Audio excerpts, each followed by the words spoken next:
नमस्कार, मी नंदिनी संजय उबाळे। मी सुरू करत आहे नंदिनी व्लॉग्स हा नवीन यूट्यूब चॅनल। तर मी आज बनवते शेवग्याच्या शेंगांपासून भजी। ही माझी पहिलीच रेसिपी आहे यूट्यूबवर। सुरुवात करू। शेवग्याच्या भज्यांसाठी 4 शेवग्याच्या शेंगा स्वच्छ धुवून कापून घेतल्या। लाल तिखट, चवीनुसार मीठ, तीळ, 4 चमचे बेसन पीठ, 1.5 चमचा जिरे ओवा यांची पावडर, कोथिंबीर आणि कांदा घेतला।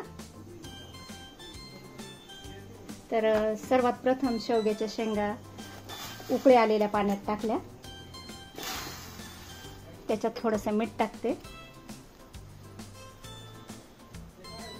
आणि शेंगा उकडण्यासाठी ठेवून दिल्या। त्याच्यावरती झाकण ठेवते। शेंगा उकडल्यानंतर थोड्या थंड होऊन दिल्या। त्यांचा मस्त पल्प काढून घेते। त्याच्या बिया पण घ्यायच्या आहे। बियांनी पण भजी छान लागतात। तेल तापतंय तोपर्यंत बॅटर तयार करू। थोडासा कांदा, 3 कांदे कापून ठेवलेले होते उभे, थोडीशी कोथिंबीर,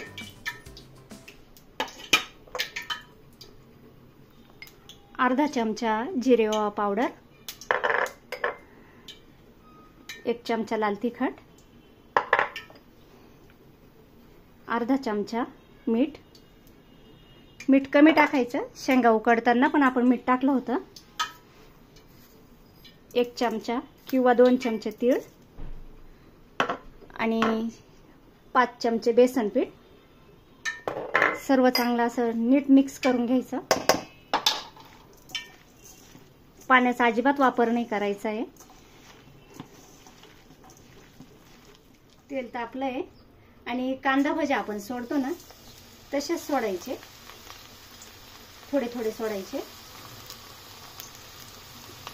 गॅस पहिले तापून घेतलाय हाय फ्लेमवर आणि भजी सोडल्यानंतर मीडियमवर ठेवलं।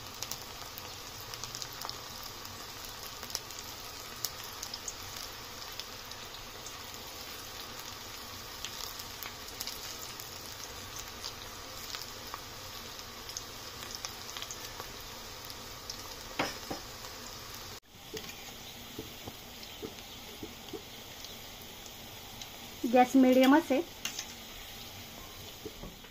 भजे तर तसे हे क्रिस्पी होता, पण तुम्हाला जर अजून क्रिस्पी हवे असतील ना त्याच्यात थोडा बारीक रवा टाकायचा। आणि हे लहान मुलांप्रमाणे जे कधी खात नाही शेवगा ते पण आवडीने खातील। लहान मुलांप्रमाणे मोठी माणसे सर्वच खातील।